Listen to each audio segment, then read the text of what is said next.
My presentation involves using Google tools such as Google Docs and Google Forms, mainly, and their interactive functions. Digital natives and digital citizens, or citizenship, are terms that I've seen and I've read about on education-based websites like Edutopia and Mindshift or Tony Holden Higher Education. Or if I just think about my son's school website, his Fairfax County Public Schools, there's a whole page dedicated to digital citizenship. And basically, it's all about learning to use interactive tools, the internet, online tools, and electronics safely and purposefully. And of course, if we think about education, there's a lot that we can do and we can teach students. And so lately I noticed that there have been more and more digital citizens arriving to my classroom with all the knowledge equipped.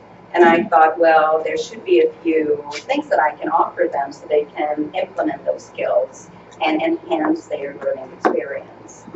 I teach international students, and I teach research writing and academic writing. So what I decided to do about 8 semesters ago is to do this, or to start with this. Using one Google document throughout the entire semester to store their work. So all the paragraphs, the essays, whatever they have to write, they have to store in one single Google document. Initially, of course, they just edit all that, and I use the suggesting mode to comment.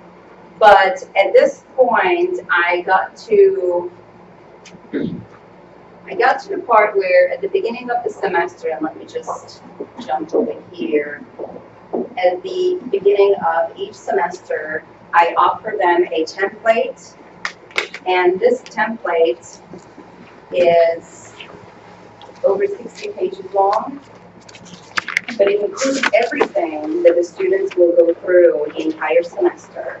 And of course, they will have to type in between, but everything is formatted in a way that I can stay organized and they can stay organized with their course material or the assignments. The classes that I teach focus on skills. They focus on content a little bit as well. So I need to see great progress in order to allow students to successfully complete or pass the course. And the best way to see progress is throughout one organized document, this portfolio. I have my grading rubrics there. Students add their initial paragraph or essay. They also complete the revision here. And what this document allows me to do is to have a conversation in the margin with my students. I can also utilize the chat box, but I can just leave comments here on the side. The student can leave comments as well. And that also eliminates the multiple emails that can go by. Professor Domjan, I have questions regarding week 5 assignments, especially the progress paragraph, and so they can just ask the question in the margin right next to the assignment, and I receive an email because everything happens in Gmail. So I receive an email. Whenever I reply, they receive an email, so we can have an open dialogue in the margin right here. And once the dialogue is done, it can go on for days and days until they actually understand what they have to accomplish or how they have to revise certain assignments. So once that's done, they can just click on resolve and the dialogue box goes away. Interestingly though, most of the students like to leave it there. And whenever I say, well, you know, you can click on resolve and it goes away, they say, no, I want to see, I want to remember. So I say, okay, that's fine. because in the margin, yes, you can type the explanation, but I also like to add web links to certain websites for clarification, YouTube tutorials, or an image, or whatever comes to your mind just to help understanding. So I started with the course portfolio with its interactive elements. Let me just go back to it. And like I said, we can do a lot of chatting, we can do a lot of discussion there. And something else with Google Docs, there are add-ons, so you can enhance the experience by adding the proofread bot, and it's all free. So nothing has to be paid for at all. The proofread bot, the document navigator, pupil prep, which just means that instead of having the white blank sheet, you can change the colors. And for teachers, it's really nice because looking at white sheet after white sheet can really ruin your eyesight. And, or maybe it's just me turning 40, I don't know which one as of yet, but I encourage my students to use pupil prep. So I have pink, green, blue, whatever document. And I always tell them, well, towards the end of the semester, where at that point I'm going to go through their course portfolio, let's be professional and just turn the color back to white so that it stays, like I said, a little bit more professional. But so that's that about using Google Docs as their portfolio. Again, if you have not tried this yet, I suggest just offering students a template so there's no confusion.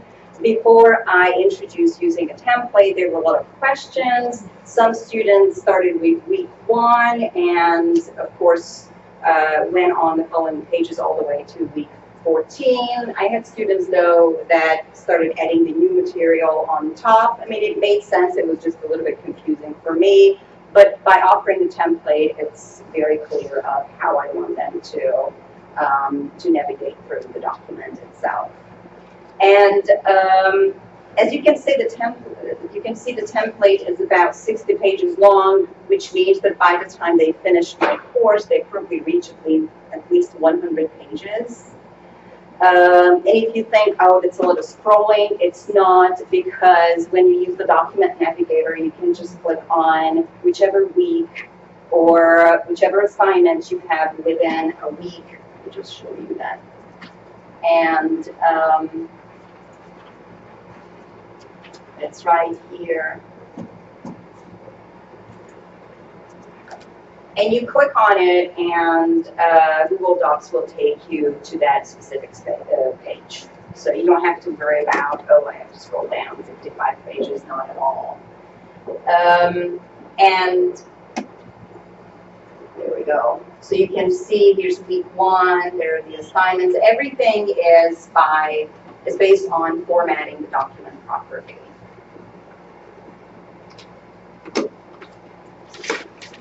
So if I wanted to see what's in week 12, and let's see, I wanted to take a look at a rubric or the assignment, I can just click on it, and then it will take me right there. Some students like to add page numbers because they want to refer to an assignment by the page number, but I always tell them you don't have to because there's the navigation tool on the side, so it's easy to find whatever I'm looking for. Yes? So they're putting their assignment in here where it says in paragraph. Mm-hmm. How do you give them feedback? Okay, so they will type the paragraph here, and what I do is, first of all, I use the suggesting mode. Okay. And when I do the suggesting mode, if you use Microsoft Word, it's just like track changes, so they can see it. And what I also do, so I have the comments within the text, so they can see that are the changes that I make. I also have additional comments here in the margin. because I can just select the words or the sentence and click on the comment box. So it's just. And then it's right there. I'm sorry, one more question, I might have missed this, but can all the other students see that feedback? No. This is just between the students and me. If I normally tell my students, if you want other students to have access to your document because you're working on something together or because you're just this sharing and caring person, then it's fine. You can always add the emails and then, but I always tell them that it's your responsibility. Whoever has access to your document, that was your decision, not mine. So each student has their own portfolio? Yes. Do you grade in the document? I see you have a rubric, and that might. Yes, so they receive, after they, so they have the brainstorming here, they have the paragraph there, and this is just, one of the many assignments. And yes, so I will talk about the rubrics in a second, but yes, so the grading rubric is here, and they can see my feedback right there, yes. That is nice to have them right next to And yes, it's right there, yeah, exactly. So it's right there, and underneath, they will revise their work. And again, interestingly, I would think when you do the track changes, there's accept changes or accept suggestions or reject. And I tell students, if you want to reject my suggestions, please don't click on it. Have the dialogue on the side and ask me or tell me I actually meant to use that word right there, or I really wanted to use a semicolon for some reason. So give me the explanation. Don't click on the reject button because then my suggestion goes away. And I would say half of my students actually just leave everything as is. They copy their work over to the revised, and then so they want to see my comments and my suggestions. There are students who just click on accept, and then it goes away, but I would say a lot of them, they want to see what I recommended them to change and why and how. So that's, I mean, it could look a little bit overwhelming on the side, and I tell them just click on results, but they exist, know they want to see it, so that's fine. It is their document. So that's that. And so just going back to the interactive elements, like I said, I started with the Google Docs because of the portfolio. And now, recently, about 6 semesters ago, I started turning my grading rubrics into interactive rubrics as well. So I don't use holistic or analytical rubrics anymore. I read about using single point rubrics, and so I adapted that idea and I added interactive elements to the rubrics. And as you can see, my grading rubrics are in the students' portfolios, so it's embedded right there. It's also still available in Blackboard. I use Blackboard, so there are assignment boxes and the grading rubrics. There's a link for each grading rubric in it as well. But I realize that probably it's more in their faces if it's already available in the portfolio. So there's like no questions asked. And it is for deeper level learning because, as I can see, I can show it to you in a second. For instance, the annotated bibliography. So it's a single point rubric and it's color coded at the same time. I explain the colors to the students. I tell them the yellow is normally about the concept that they learned or the content. Blue is about the language, the vocabulary. Green is grammar, and pink is punctuation. Citation like APA or MLA, so referencing. And there's also one orange about keeping to the deadline. So they know which color means what. There's an explanation to that as well. Here's another rhetorical analysis rubric. This one is a little bit longer than the other one. It has more information. Each item has, so the interactive element is each item has hyperlinks. These hyperlinks could be YouTube tutorials, they could be open educational resources, certain websites. And so the rubrics, as I tell my students, are my rubrics, their checklist. So they have to use it as a checklist before they even tackle the assignment. And I tell them, go over the items line by line, click on the links, especially if you don't understand what I mean by APA citation or MLA citation or whatever. Some rubrics will have some practice activities here. And so the single point rubric, the idea of the single point rubric is that you have concerns and you have proficiency. And depending on which assignment it is, for instance, here I leave it blank and I just put an X here if it's proficient, and I put an X there if that's an area of concern. But I have another rubric where students can see that here's the maximum amount of point for each item. And I went through, like I said, several semesters to get to this.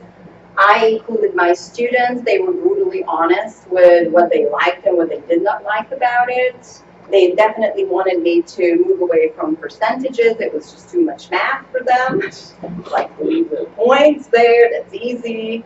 And some students said they didn't understand what it meant if I put, let's say, 0 to 2. They were like, no. So I said, okay, let me just leave the final score, like the maximum you can get, and then I can tell you how many points you got. They said, yes, they would understand that. So it was a lot of trial and error by the time I got to this, and I don't receive complaints about this format. So, but you know, there might be something in the spring, who knows? A new set of students.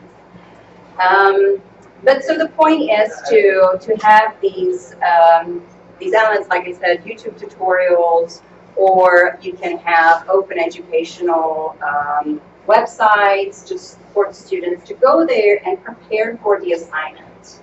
So they actually have to spend quite a bit of time going over their checklist, my rubric, just to be fully prepared for the assignment. So there are a lot of questions, again, eliminated because of this.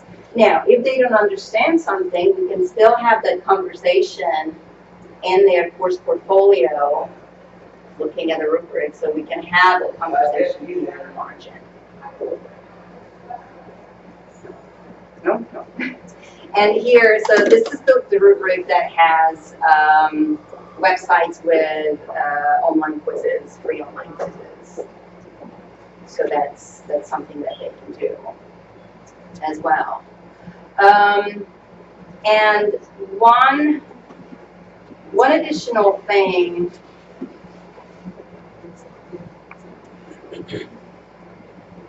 I read a lot about metacognition and how students should think about what they accomplish or why they complete an assignment and how they have to complete an assignment, the grade that they received, what they did. And therefore, I came up with the idea of having an after-task reflection rubric or piece. They do get points for it. And I ask questions like your weaknesses, your strengths. So I want them to not only look at the final score, but look at my comments, look at the scores, by item. So tell me about your weaknesses, the strengths. My learning goals were. So what were the learning goals? Don't just, walk away from the assignment like I'm done. No, I want you to think about it one more time. So why did we do this? And also, I can apply this new knowledge skill or new skill in other areas such as. So think about it. Where else can you use something like this? And I have to tell you that the first time I asked them to fill out that piece, there's resistance. They like to leave it blank. And then I say, well, and when they say, well, why didn't I get the full score? And I say, well, because the 5 points is for that piece. And then they fill it out. The second time, maybe half of them are still resisting because they have to think. So they have to think, why? But after the second, no questions asked, everybody automatically goes to the actual task reflection and it's done. I asked them to think about what they learned from the other learners because we do share the final product. So the revised essay or paragraph or any revised analysis, it's all shared. So I asked them, okay, so what did you, and they actually learn a lot from each other and they say, well, I didn't know that I can do this, or now I just realized that I should have done this. So they are very good at reflecting. So, and of course the last question there, I still don't know or confused about, so there's sort of the exit ticket question there. Is there anything still left undiscussed, still a little bit of confusion, so we can have that conversation again in the margin right here. And it could be personalized. If I receive the same question in several documents, then I just make an announcement on Blackboard, and so everybody gets the same. Just logistically, they can type into these boxes just like you can? Yes. So if you enter scores, how do you ensure that they're not changing those grades? Or how do you... Nobody has ever changed anything, but here's all the changes are saved in Drive. So if somebody wanted to be so courageous, then I could see that. Or even was confused. I mean, I'm not saying students are bad, but you can see somebody. Oh, yeah, just yeah, typing yeah. in. Yes. So you keep your grades in another setting. You Blackboard, yeah. Mm-hmm. Yes, Blackboard. Yes, exactly. So I can see every single change.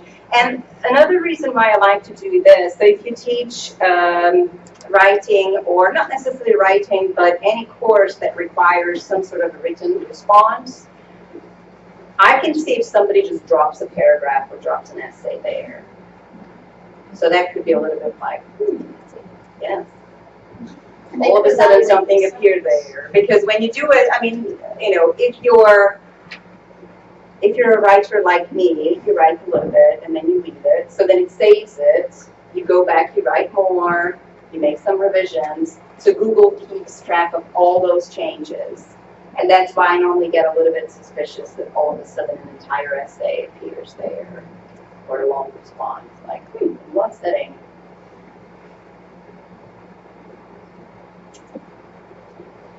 And let me just say one more thing, and then I hand it over to Polina. So I started changing my my syllabus and turning my syllabus into interactive reading material. And let me just show you what that looks like. So it really means that there are a lot of links students can click on. I use, perhaps you are familiar with this tool, it's called Screencastify. It's a Google Chrome extension, so you can record your screen and you can embed a webcam, so that means that it can record your face as well.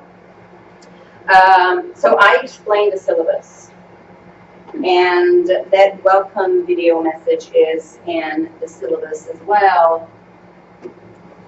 And at the very beginning, when it says about your instructor, so they can click on it, there's a welcome message, and they can look at the syllabus and listen to me talking about what's in the syllabus, what's important to read and pay attention to, and to go over. There are images and links that they can click on. I already offer them the office hour sheet, so they can sign up for office hours if they wanted to. I include a small piece which is messages from former students, and I just arrange it into a Google document of what other students, what kind of messages the former students sent to the new upcoming students. They really love this activity. At the end of the course I say, okay, write a few sentences, and I include it, and I have the newcomers to read through, and so that they know what the expectations are. And again, honesty is great here. So there's that. There's also a bit about plagiarism. They can click on this image here and read about it, or watch a YouTube tutorial about plagiarism. And also the weekly schedule, so the detailed class schedule is part of the syllabus. It's included in a link, and again, there are a lot of images, there are a lot of links, reading material, whatnot. I use a lot of open educational resources in my courses, and so students can click on the images to learn more. I have to say that I have a great number of hours invested into. So if you just want to do something like this, I recommend that you do it step by step. You know, each semester you do some more. Or if you have a week off and you have nothing else to do, maybe you can get there. And so finally, what I wanted to say is, this is my blog. It's called The Soul of ESOL. So if you type in The Soul of ESOL or My Soul of ESOL, you get to my blog. And this map or my slides are available right here. And soon, probably within a week, my tutorials that have to create certain templates will be available. So if you come back within a week or so, you can find, or you will be able to find tutorials for teachers that have to put together an interactive syllabus, a document, and rubrics as well. So that's all I have to say. Then what, if anything, do you use Blackboard for? Well, I guess the reason why I do use Blackboard because if I wanted to explain the purpose of an assignment, the directions, and the grading, so the explanation of an assignment is still in Blackboard. So that's fully explained there. And of course the grading center is there. And the syllabus, you brought the syllabus as well? Yes, the syllabus is there too. Yeah. The Google document template that you have together, like a lot of that, almost all of that functionality is a functionality of Blackboard. So I'm just curious as to like what you think the advantages are of using Google versus Blackboard, and if you've had any feedback from students and how they're going. Because you have to make Blackboard unavailable at the end of the semester. Okay. So my students asked me previously, well, what if I wanted to have access to this and that? And I said, well, copy and paste, copy and paste, copy and paste. And I know that most of them will not do it. Why does it have to be unavailable? I mean, you don't have to, but if you don't make your Blackboard course unavailable after the semester is over, then you can imagine if your student is taking so many courses, everything is still available for them. So it could be, I think, a little bit confusing for them. Instead of just seeing the current, let's say, 3 to 5 courses that's available, everything they can hide. I think the issue is more if students leave AU, they don't have access to AU Blackboard anymore. That's more of an issue, right? Especially with ESL students, some of them come through the accelerator program, but some of them just come for several semesters to take academic English classes and then they go on. So if they're not a part of AU community, their AU login doesn't work and they don't have access. If they have a Google Doc, it's forever theirs with feedback and they can refer to that. And then there's the cloak factor, right? This is pretty. Blackboard, not so much. It's not a hospitable space for students to hang out in. This is a space a student might later want to come back to, like on their own volition might come back to. People go to Blackboard because we force them to go to Blackboard. Yeah. And for those of us who work with our alumni, we can keep adding to these pages. Exactly. So I continue to add resources on my Google Drive over time. What was the name of the Google Chrome extension that you Oh, it's recorded? Screen-Testify. It's right It's here. where you recorded your reading. Screen Testify? Screen-Testify. Fantastic. So when you record your video, it automatically, because you have to sign in with whichever Google Drive you're using, so it automatically saves your video to that Google Drive. So you don't have to save it, it stays there. And you share the link as if you were sharing the Google document link. That's very good.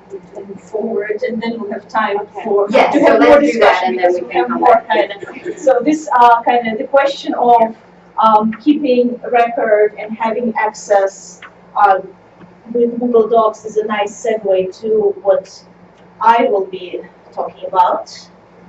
And let's see. Okay, excellent. So I'm Polina Vinogradova. I direct TESOL program here. TESOL stands for Teaching English to Speakers of Other Languages.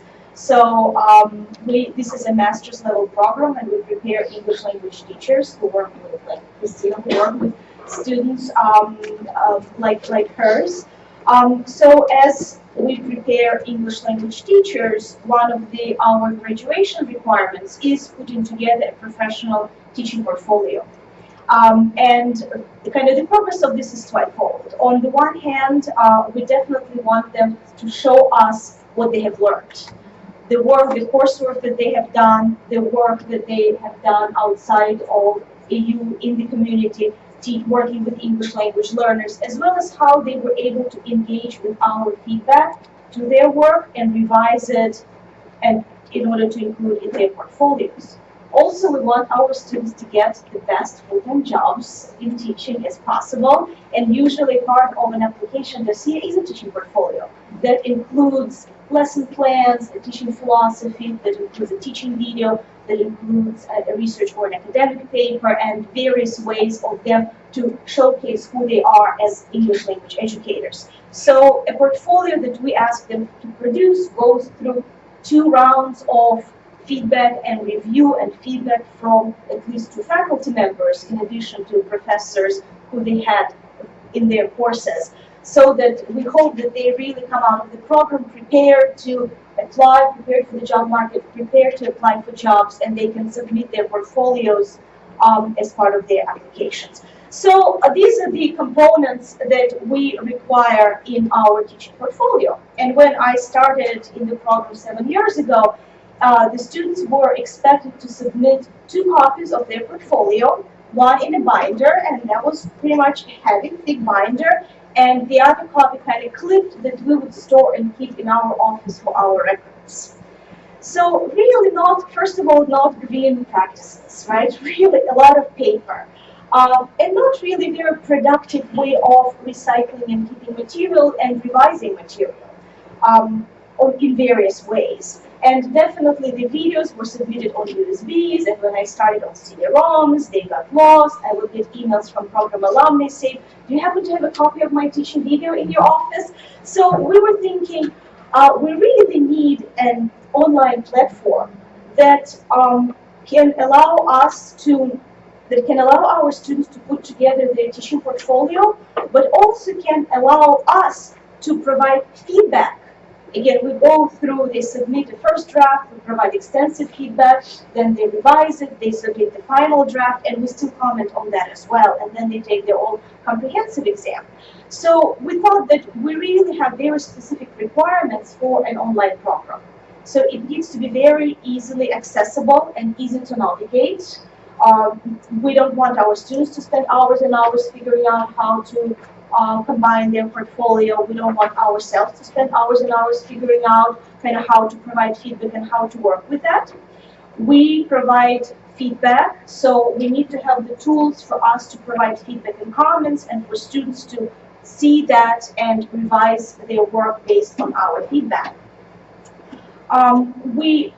Krisztina talked about template, and template is really important because also we don't want to get, we get between 8 and 11 portfolios at the end of, or throughout one semester.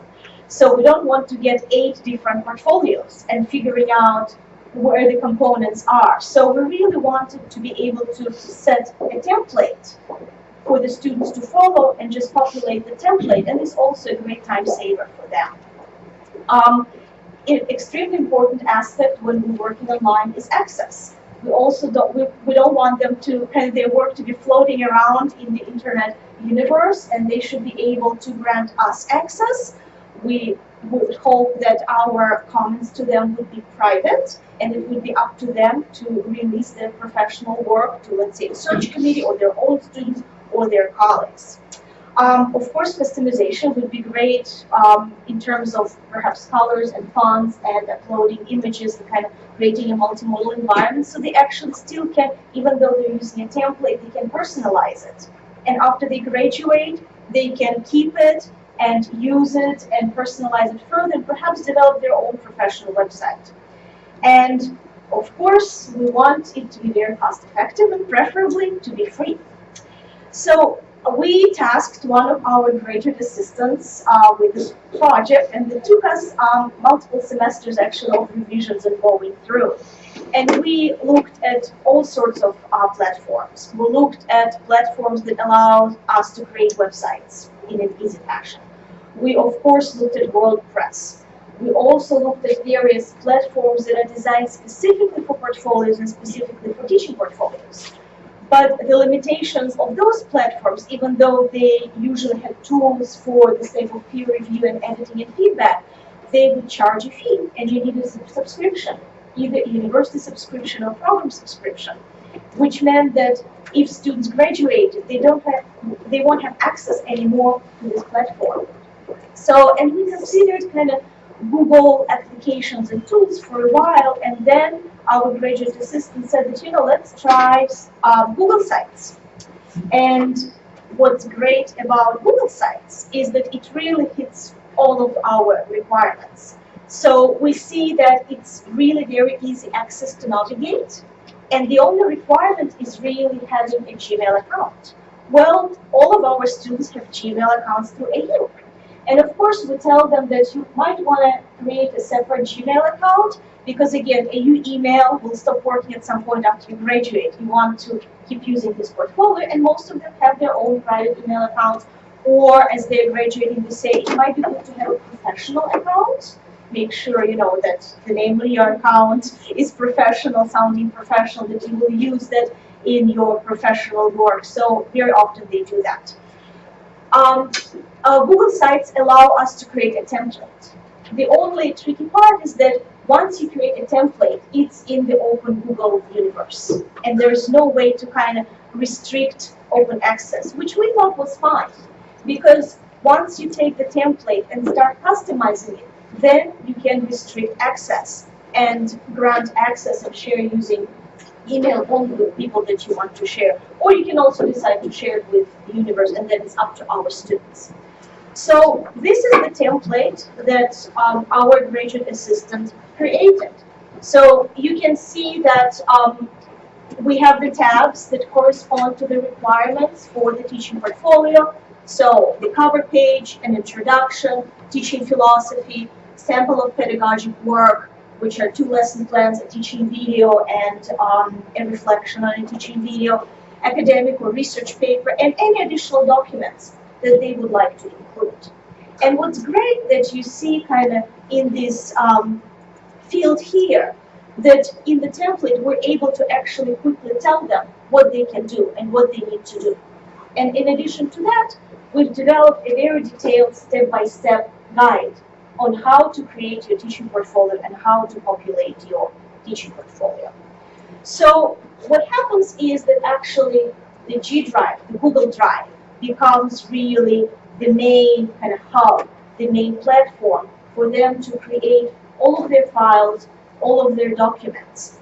And the Google site just becomes, to a certain degree, kind of like the medium, the way to organize everything, connect to their documents on the G Drive, and for us as faculty members and readers, a vehicle to enter through the website, enter their documents. So most of the portfolio components get developed in Google Docs, and as soon as it's Google Docs, as Krisztina just showed, Google Docs provide us with great capacity to comment. So we don't do editing, We don't make any usually suggestions for editing because these are graduate students, English language teachers.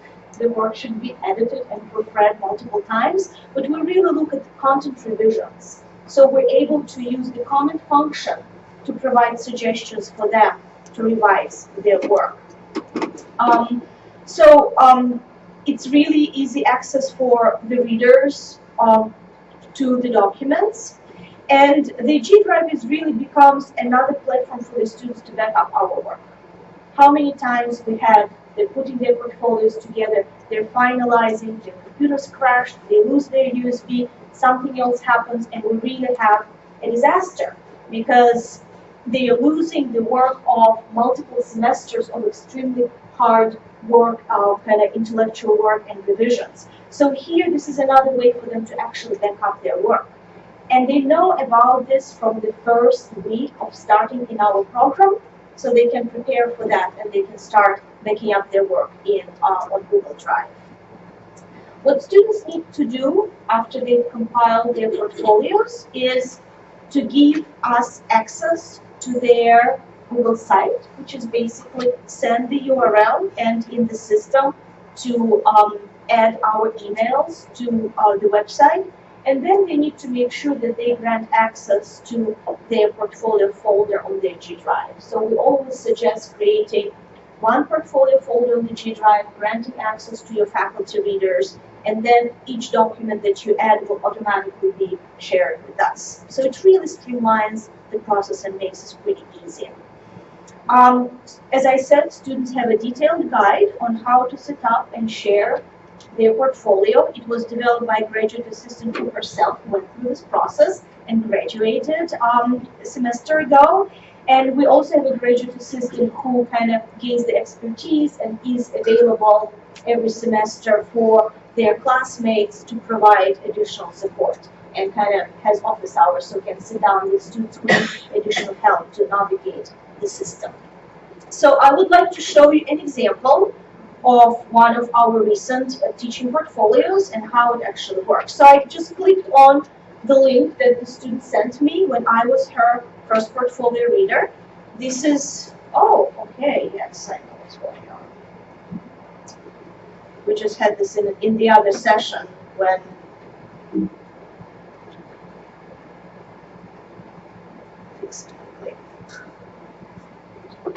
yes, excellent. Okay, so this is the actual portfolio of M&N, and you see that the cover page, we have her name, we have her AUID number, so we have all the necessary information. Clearly, I haven't written permission to show this to you. So here's the introduction, and when I click on the introduction tab, I can see, let me just minimize the window a little bit, it's the formatting, of course. Okay. So I can see the file, her Google Doc. And if I keep scrolling, I actually see another Google Doc. So what happens here is that this is a final portfolio. So the student revised the original document based on my feedback and uploaded the revised document.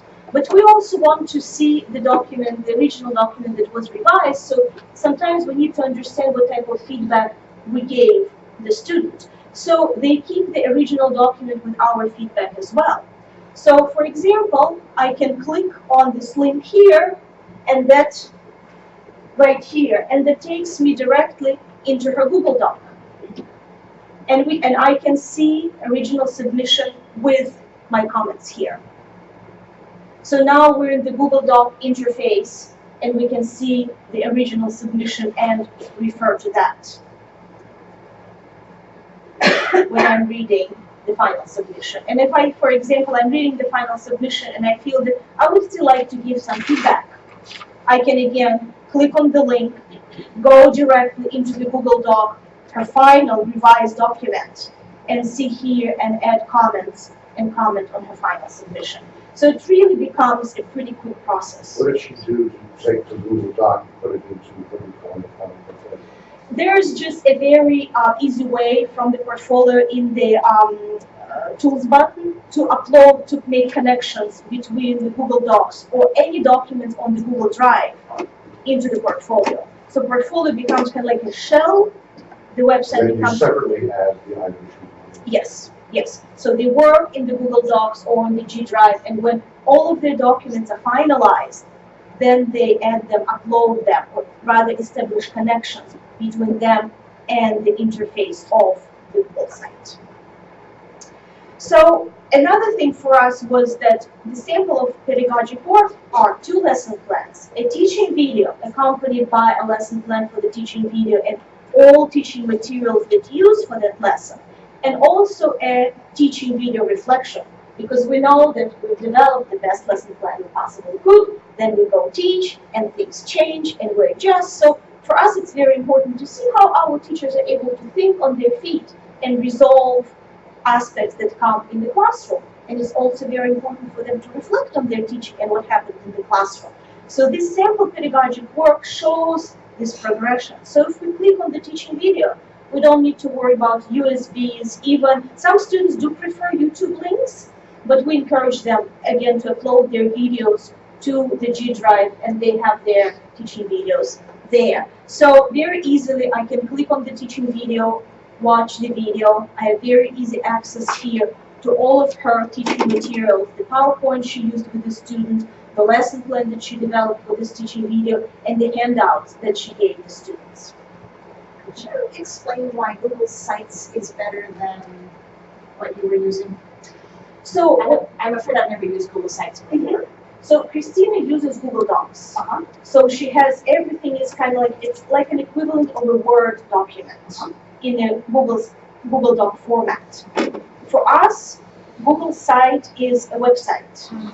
And we can pull all sorts of different documents of different formats into one place. So we don't need to scroll down to look for things. We're just really navigating these tabs that provide direct route into the source documents. It's almost like the student has their own personal website. Yeah.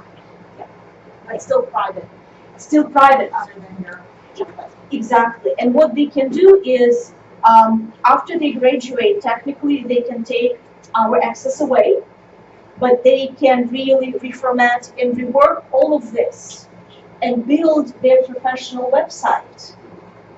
And technically they can create their own template if they really want to. So they can take this in any way that they really want to take this. They can start uploading materials for their students. They can prepare this as an application material and just provide a URL to the search committee. So it really becomes a very functional multimodal tool. And we found this very easy again to navigate. And for example, so yes, this is a research paper here, but as an additional, if we click on the additional documents, some students have quite a bit of teaching experience by the time they graduate. So they actually want to share and show us quite a few of their teaching materials.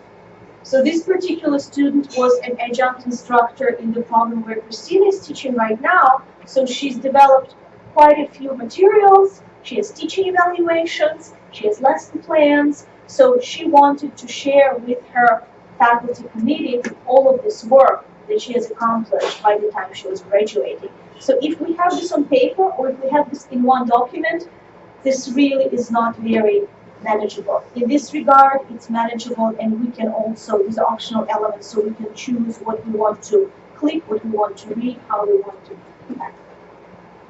This would be great for a capstone course as well as a portfolio. So that's all from me. Is that an HDMI or is that VGA? It's an HDMI. Is that a VGA? I don't have my HDMI.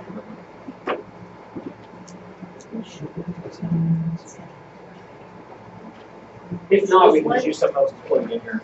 Yes. Oh, we got one? Do you want to move? Yeah, that's fine. spot here? We'll swap. We'll swap those.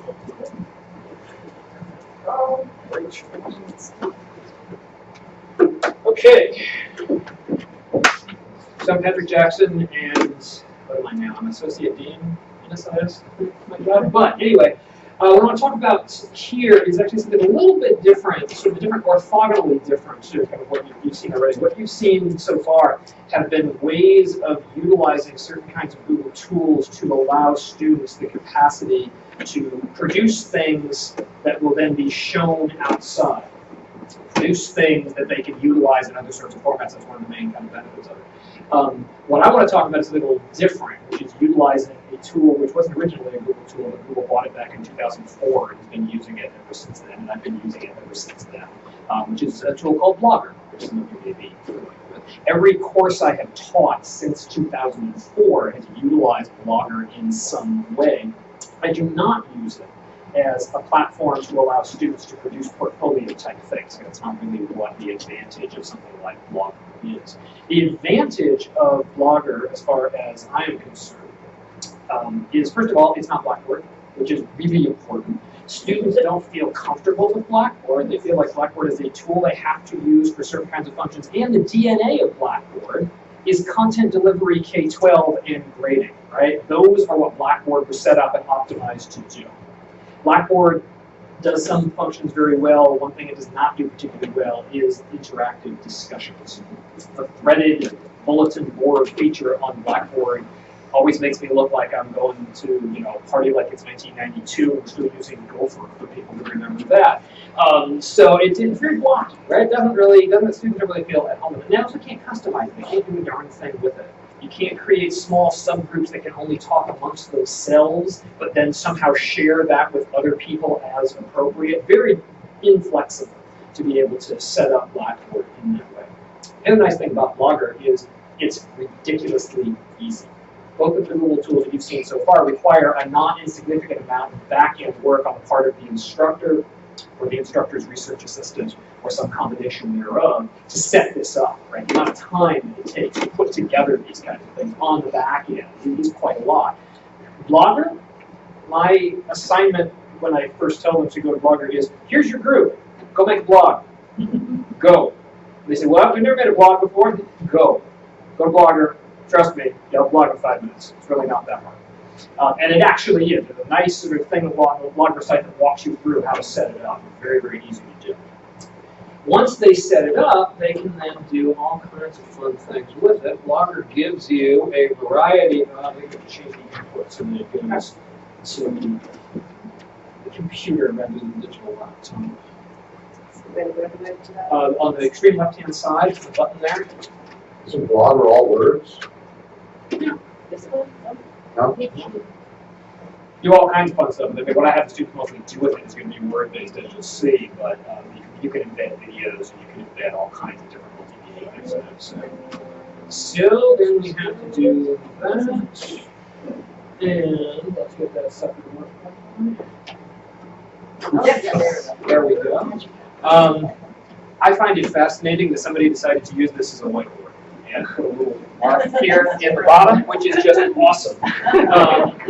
And I think I need to drop an email to the registrar's office about the equipment in the room so that they recognize that. And can you add another whiteboard, because there's only a tiny one behind here? I taught in this classroom and I was tortured. Okay, well then when we do the classroom audit, we'll make sure that we put that in. Good deal.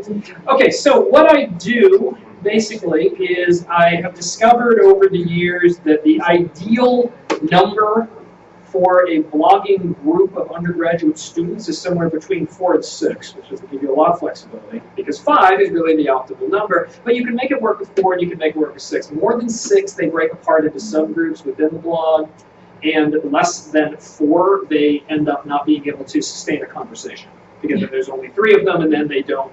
What you want, the idea of this is a sort of trans-class discussion group where you set up a subgroup of the class, you put them together, they stay together for the semester. This is the blog that they have. They all have to contribute to it over the course of the semester. I will throw out question prompts at different times during the semester, which they will then wrestle with. And what you see here, this is actually a 2006 course blog. Nice thing about this, of course, is that Google never deletes anything, so stuff is always available out there. But what I did in this particular one, the question prompt, which is one that I often use at the end of the world politics class, is I ask students to project themselves 100 years in the future and say, well, what will world politics look like? And then depending on sort of how the class has gone, are we talking about will there be a world government, will there be wars, so on and so forth. This particular class, a lot of our discussion had to do with problems and challenges of global governance. So we got to this is the penultimate blog question for the course. I threw this one out, and it was the time machine question. And the students, the way I have it set up is I will throw out about 12 or 13 prompts over the course of the semester, and students have to hit 10 of them. So they can choose a little bit, and then they figure out which ones they want to respond to, and then they go and they blog. And they are free to use, which you was asking about text earlier, they can do it just text. I have other people who post videos, I have people who throw up various graphics, depending on how they want to answer the question. They'll usually start off at the beginning of the semester with just really light, I'm just going to throw some text in, and then they realize that there's other functions. And the nice thing is there's sort of a contagion effect, because one group figures it out and they put it on their blog, and then, ooh, cool, and then they're showing it to other people, and the other students are like, oh, I want to do that, and then they figure it out. How did you do that? Well, there's this cool thing called look at what other people do and borrow it, and then you can look at it and see where they got it from, and you can attribute and so on and so forth. And then they'll say, wait, but I don't want to plagiarize. So there's a cool thing you can do called link to the thing you used as an example. Put the URL in there and say, I was inspired by this. And by the way, in the way the blog rubric in the class is set up, that counts as a comment on somebody's post. And they have to do comments on other people's posts in addition to making their own posts. One of the things I discovered when I started doing this is that I said, I would love it if students commented on each other's posts, and nobody did. And the next time I did it, I said, over the course of the semester, you must also post 8 comments on other people's posts. They may be on your own group's blog or on other people's blog. However, if you posted at least 1 comment on other people's blogs, you will get double points for that. All of a sudden, there was a lot more comments. Shocking. And then people would say, well, what exactly does a comment look like? So then I expand to put in and say, well, this is what a comment is, and so on. So I agree is not a comment. But if there's a discussion thread going on and you say, I agree because da-da-da-da-da, okay, that counts. Blogger is very flat in terms of its posting structure. It's post and then one single comment thread underneath it. So it's not hierarchical the way you get on WordPress or something where you can have sub things within you. You have a comment and you have sort of sub, and then you go back and then it's just sub. Blogger is boom, boom, boom, boom, boom, boom, right? It's one vertical column. And that's really nice, actually, because because these things are moving pretty quickly. I want these not to turn into multi-week people going back to the same post kinds of discussions. I'm using this as a more mobile way in which people are going to be engaged in discussing questions outside of class. So they would go, they deal with it. Usually if I'm doing a twice-a-week class, I'll throw the question out on Monday. They got posted by Thursday, and then Thursday's class is really easy. Thursday's class is, oh, well, let's take up from what John said on Jill's blog, boom, and there you go. It also makes things a lot easier in terms of your own review before class, because then you just go and spend 20 minutes looking at people's blogs. You go, oh, okay, here they are. You've only got 5 URLs to deal with instead of 25. You've got 5 blog groups in your class of 25 people, or however many you have in your class. Or your TAs, you subdivide it like TAs. So if you're going to do a much bigger class, you have TAs, so you do a pre-screen and like what are the best things. And then cool, then I can get it, I can pull it up at the beginning of class and say, oh, look, here's this thing that's going on over here in this group.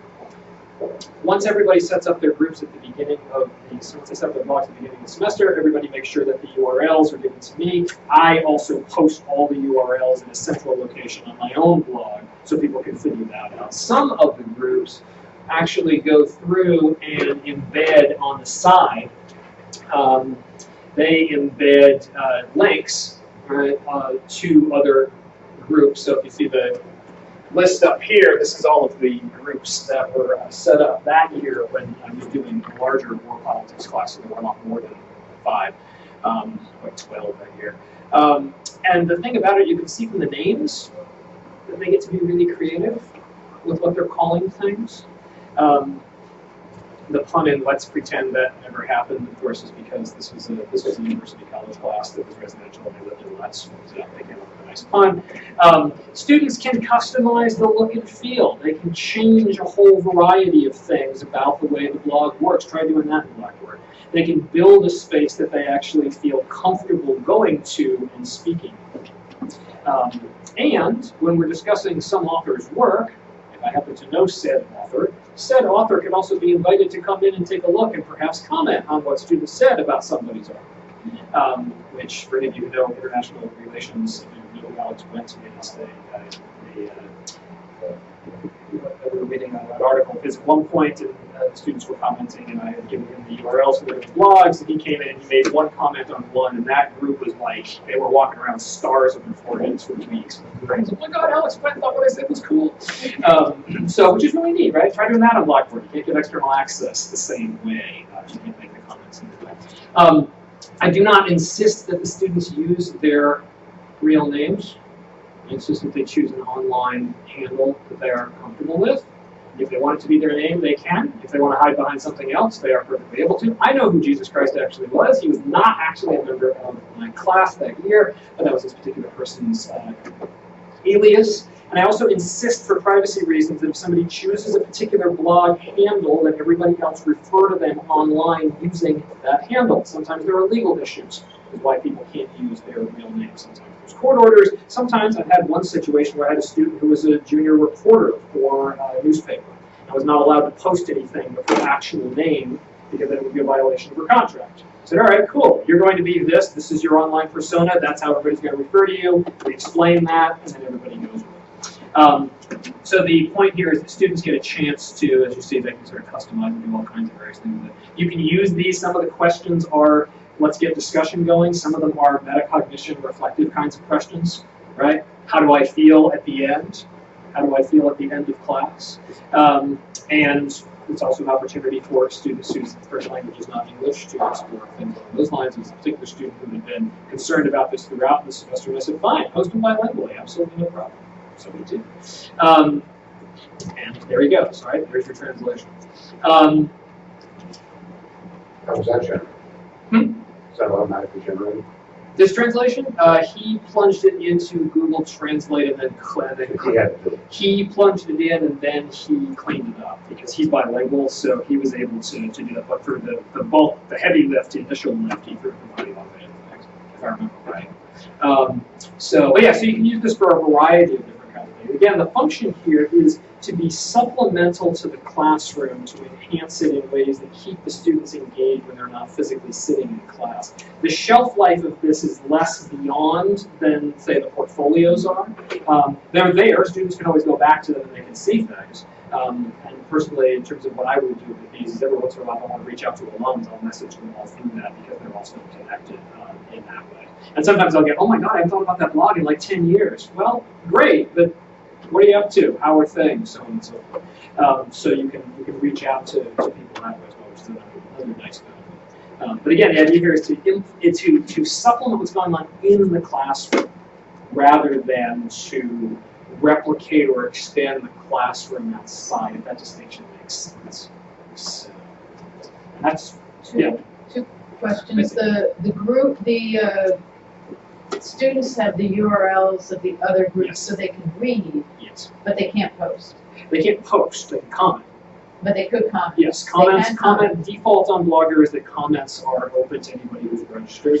So, like with Blogger generally, so there's no problem with that. They can weigh in on those. And there'll always be at least one spam comment that shows up in the course of the semester, so you get to teach students a little bit about policing digital archives and saying, no, that solicitation that showed up inviting you to learn more about the purchase of some product, you probably don't want on your site. Here's how you remove that. Here's why that's a thing. And oh, by the way, this is great for the world policy class in particular, let's have a little conversation about freedom of information and its liabilities and strengths in the global regime for regulating these sorts of things. So it turns into a great discussion topic right there as soon as it happens.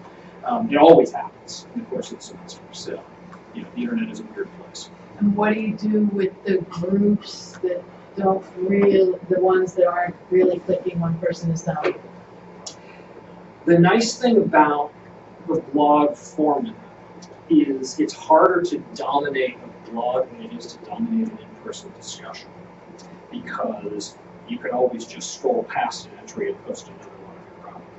It's harder to do that in real time in a classroom where somebody's talking and you start talking and having a side conversation while they're talking. You can do that on a blog. Somebody can go and they can say stuff and nobody can react to that. Meanwhile, people are doing some other things. The other way that I can sort of control that is through the rubric itself. Right? The way the blog assignment is set up, individual people have to post a certain number of times. And there's no additional credit given for posting more times than that. The person who always asks me that at the beginning of the semester is the person who would, if left to, it's usually his own devices, completely dominate all possible conversations. And I say, no, there's really no incentive here for you to post 40 times. This is the number of posts that you need to do, and this is what you need to think about. And the machine counts. And the machine counts. All I have to do is go through and look. I can search by the individual person's their user handle and say how many posts have this person done. And I can pull that number that way. But I also teach students how to do that, because what I have to do is give me a mid-semester report of like, this is what I've done so far. This is kind of where I am. I've done this many posts, I still have this many to do, so that everybody is very clear as to exactly what I still have to do. What I'll do at that point is I give them a provisional grade. I'll say, if you were to continue blogging exactly the same way that you have, you would receive this grade for the course. If you were to do less, then you would get less of a grade. If you wanted to improve your grade, here are the sorts of things you might do. Like maybe make your blog post a little longer than 4 sentences. Maybe you want to have your comments be a little bit more interactive, and we talk about ways of doing that. So they get a mid-course correction time, and they can kind of think about this. The overarching metaphor that I keep trying to frame for them is, as someone who is participating in a group blog, what you are doing is you are collectively participating in shaping the conversation. And your job is to help collectively shape that conversation. Your job is not to show off how much you know. That's not the way you collectively shape a conversation. Sometimes it's useful to call somebody out on something and say, actually, no, that's not factually accurate. Let's have a discussion about that. Cool, but you need to think about it in terms of your own participation in the conversation. I tried initially, experimented with doing group blog grading, and that didn't seem to work especially well. So people still get individual grades, but part of their individual grade is that they have contributed to the conversation through their engagements. So what portion of their grade is the blog? Varies. I usually have it at somewhere around 15 to 20. So it's small. So it's well, but Small but relevant. in world You don't do it. well, in world politics, their midterm is only, when I do it, their midterm is only worth like 25, and their final is worth like 30. So it's approximately the equivalent of one of their major exams, but spread out over the course of the semester. I have also done, like I know when I did this in the science fiction course a number of years ago, much heavier. It was what I did is I experimented with not doing it as a separate blog as a separate thing. I did it as part of class participation, and because it was a seminar, this class participation was like 50% of the grade. So, not surprisingly, people had many more elaborate things than you do when it's a sort of short clip. So are the different groups focusing on different topics? when I've done in the world politics class, no. The way it works is I basically assign the groups at random. When I do it in my research methods class, then I try to create the groups based on topic or theme, things that people are interested in. So you solicit in the first week, I'm going to do this next week in my spring course, you solicit, give me 2 or 3 sentences of kind of what you're interested in working on, which project's about, and then what you think your project's going to be about, and then you can sort of form some groups that way, so you at least have some kind of commonality of like, okay, here are the people who are kind of interested in U.S. political discourse, and here are the people who are interested in British political discourse or whatever, and then you set it up that way. But in that class, the blogging is less discussion questions and more pieces of people putting their research projects together. So the first blog question, not my students remember, the first blog question that they'll get this semester will be, give me what at this point looks like your statement of your research question. They're going to get that question again 2 months into the course, and also comparing it to what they wrote the first time. And of course, it's all right there, so they can do that. But then they can also comment on each other's research questions. And because it's like they're all working on similar kinds of topics, then it gives you that kind of outside of the classroom learning from each other in a more structured way. So, yeah, but in other kinds of classes like this, like world politics, because it's more of a seminar style, it's the groups are random, and they all work on the same thing. Same thing. Yeah. There's an easy feedback video, and you discourage that, you just want it in the comments. I don't discourage it at all, and it has become a lot easier. This blog is 2010, which is partially why it's still on. It's become much easier to do as the Google empire has expanded and as they own all manner of things. So particularly if you're embedding YouTube stuff, not surprisingly, it's very easy to embed a Google product in another Google product. So there is now a tool on the back end of Blogger that they have, which actually lets them access a YouTube library, and they can pull things in that way very easily. So they can do that. I had, there's sometimes what students will do is, particularly as we get to the more reflective posts, students will ask, instead of typing this, can I do a podcast on this? So sure, go for it. You know, record it, upload it, do it. Which then also gets them to think, where would I want to host this? If I want a YouTube channel, if I want my own YouTube channel, I should be able to just pull it in that way. So that they can sort of explore these things. The other thing I should mention is the kinds of classes that I teach are almost universally first and second year undergraduate students. So the kinds of skills, the kinds of dispositions that I want them to acquire are not at the level of technical sophistication of the production of a portfolio, right? It's more, you are living in this digital world and you need to start exploring a few of these basic things, right? So it's kind of done at that level. If it were actually like a video production class or something, no, I want something much more stringent. Okay. So. How do you manage extremism inside class? So we have a problem there. But if you had a really extreme student, I could see them upsetting the rest of their group. I could see someone copying and pasting that and posting it publicly to shame them. And at that point, I would be frightened.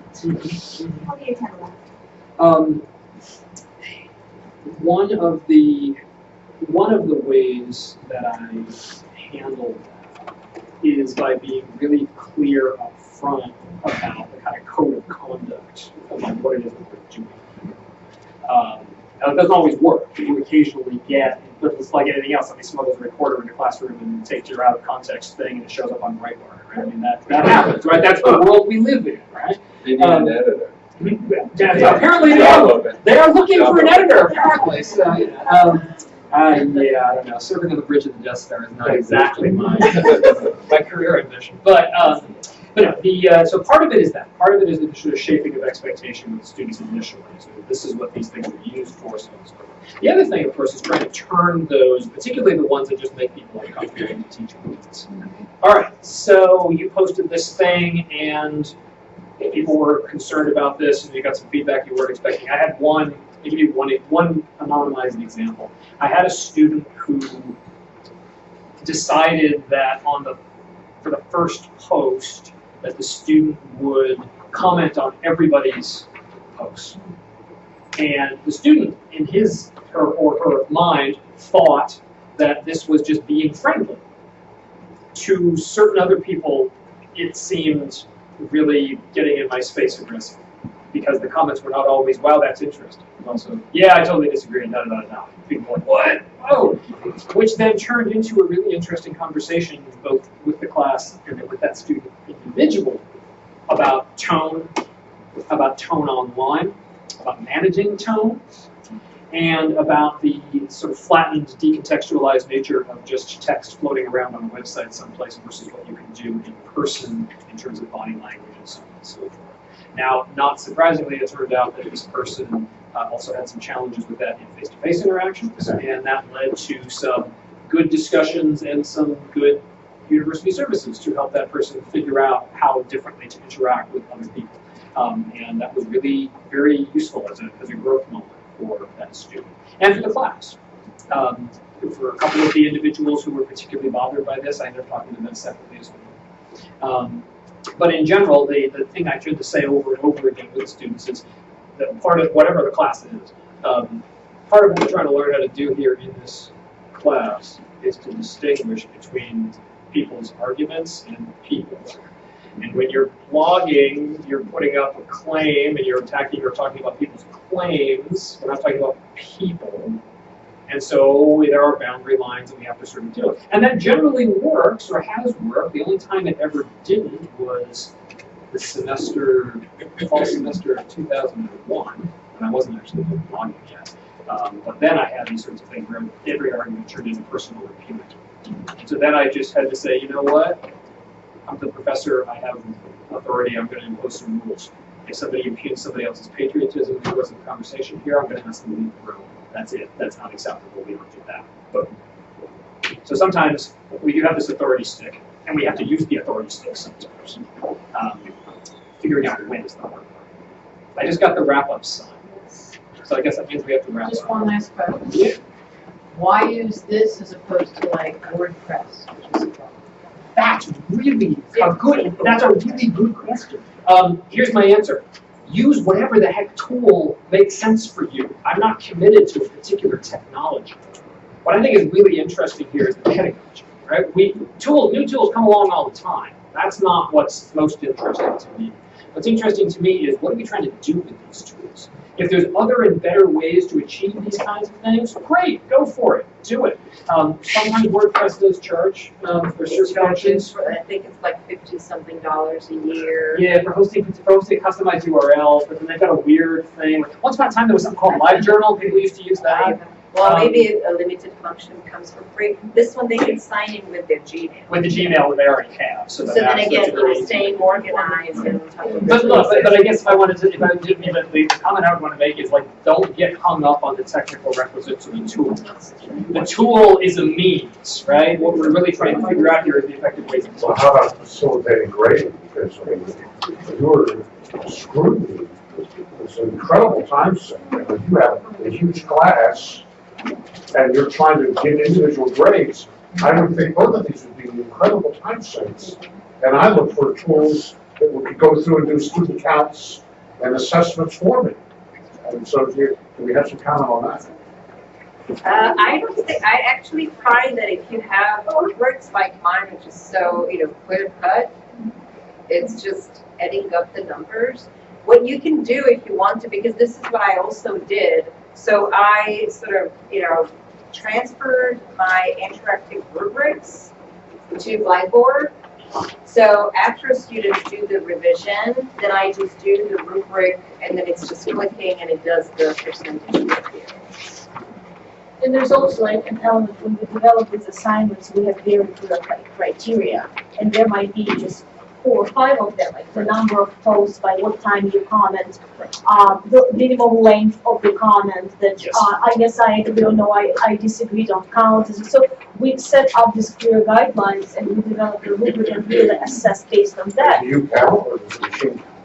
Well, it can be either way. In my case, I just I don't use the machine to count kind of like for the rubric, but really the assessment, because also the assessment has different purposes. For us, it's kind of more holistic or more thinking, okay, how students are engaging with ideas. It's very difficult sometimes to assign the number. So we figure out to what we assign the number and what kind of qualifies as a passing post versus a post that is not acceptable. So, but you can have the grading rubric in Blackboard and then just click, and that's what I do. So I have this, but then for the final version of an essay, because they have to go through several steps of revision, so the final version goes, well, I just look at it and I click on the rubric in Blackboard, and then it's machine generated, so it's very, very easy. And I actually, because I don't like the Blackboard grader, I have my own maker, and it just spits stuff out. So once I have numbers, I just put the numbers in, then it tells me what I need. And then I can also do automated comments for like here are particular things that would currently show up for students' blogs. Then instead of retyping that all the time, I just go, oh, that one. How often do you do a grade of a block? They get a mid-semester and they get a final. And just to make sure that I haven't missed anything, I also insist that they themselves send me a report of what they think they've done. Okay, And now so they do that at the midterm and at the final. There's been a lot of criticism of Blackboard here, and I would just like to say one thing that I love about Blackboard is that if you're using it to give a test, it has tools and questions, it randomly samples, administers it, and grades it. You don't have to do anything. So again, and that's a great comment, Richard, because it goes back to my point about let the pedagogy drive the tool rather than the other. If I were doing tests of that sort, then I think Blackboard is very good for those kinds of things. Given the kinds of assessments I do are not like that, then I look for other kinds of tools. But if those are the tools, let the function drive the tool rather than the other way around. And now I think the CTRL folks are really mad at us. We don't want you guys. Thank you. Thanks for coming.